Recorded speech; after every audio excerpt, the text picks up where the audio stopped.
नमस्कार, lead India news में आपका बहुत बहुत स्वागत है। मैं हूं डॉक्टर तरुणा एस कौल। आजकल धर्मांतरण का मुद्दा एक बड़ा विवाद है। इस विवाद का सबसे ज्यादा असर उन प्रेमी जोड़ों पर पड़ता है जो अलग अलग धर्मों से हों। इसमें कई पेचीदगियां होती हैं जो संपत्ति विवादों में भी आड़े आती हैं या संपत्ति विवादों का कारण बनती है। ऐसे में दिल्ली हाईकोर्ट ने प्रॉपर्टी से जुड़े एक केस की सुनवाई करते हुए अंतरधार्मिक शादी के बाद धर्म परिवर्तन पर एक महत्वपूर्ण फैसला दिया है। कोर्ट ने संपत्ति विवाद के दौरान फैसला सुनाते हुए कहा कि किसी महिला द्वारा मुस्लिम व्यक्ति से शादी करने का अर्थ ये नहीं है कि उसका धर्म खुद ब खुद इस्लाम में तब्दील हो जाए। 24 जनवरी को दिल्ली हाई कोर्ट में हुई इस सुनवाई में जस्टिस जसमीत सिंह ने टिप्पणी की कि किसी हिंदू महिला का मुस्लिम शख्स से विवाह करने से उसका धर्म स्वतः इस्लाम में नहीं बदल जाता। कोर्ट ने यह भी कहा कि शादी से धर्म परिवर्तन का दावा तब तक नहीं साबित किया जा सकता जब तक कि उसका कोई ठोस प्रमाण न हो। ये केस पुष्पलता का था, जिन्होंने अपने सौतेले भाइयों से प्रॉपर्टी में हिस्सा लेने के लिए कोर्ट में याचिका डाली थी। भाइयों का कहना था कि पुष्पलता हिंदू नहीं रही, अतः अब इस हिसाब से वो हिंदू उत्तराधिकार अधिनियम 2005 के अंतर्गत प्रॉपर्टी में हिस्सा नहीं मांग सकती। आइए जानते हैं कि ये विवाद क्या था।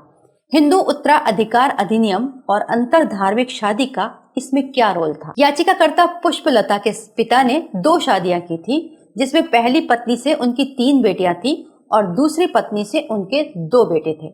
इन दोनों बेटों ने जब जॉइंट फैमिली की जो संपत्ति थी उसको बेचने का प्रयास किया, तब याचिकाकर्ता पुष्पलता ने कोर्ट के अंदर केस डाल दिया और उन्होंने हिंदू उत्तराधिकार संशोधन अधिनियम 2005 के मुताबिक अपने हिस्से की मांग की। इस अधिनियम के अनुसार सभी संतानें पिता की पैतृक या फिर स्व अर्जित संपत्ति में बराबर की हिस्सेदार होती हैं और इस लिहाज से पुष्पलता को कुल संपत्ति में से 5वां हिस्सा मिलना चाहिए था।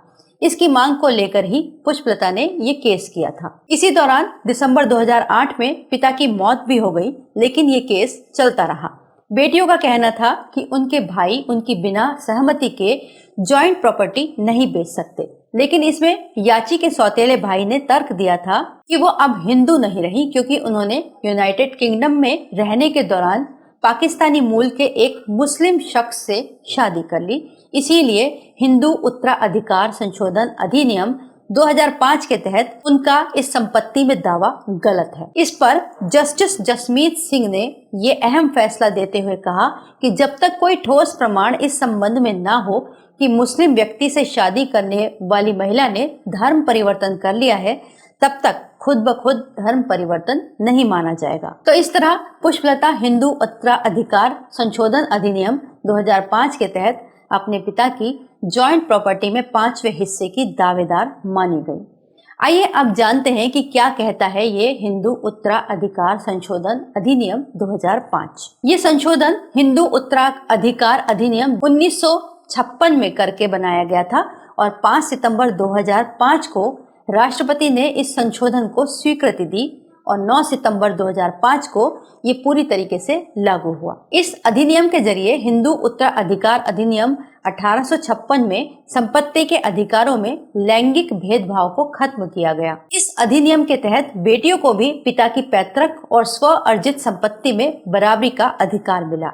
इसके पहले ये अधिकार केवल पुरुषों को मिला करता था। इस अधिनियम के तहत बेटियां संपत्ति के बंटवारे में हिस्सा ले सकती हैं और अपना हिस्सा मांग भी सकती हैं। पिताक्षरा कानून के तहत संयुक्त हिंदू परिवार में बेटी जन्म से ही संपत्ति में बराबर की भागीदार बन जाती है। हिंदू उत्तराधिकार अधिनियम संशोधन 2005 के अनुसार जो भी संपत्ति अगर बेची जा रही है तो उसमें बेटियों की सहमति लेना आवश्यक है। बिना उनकी सहमति के ये प्रॉपर्टी बेची नहीं जा सकती।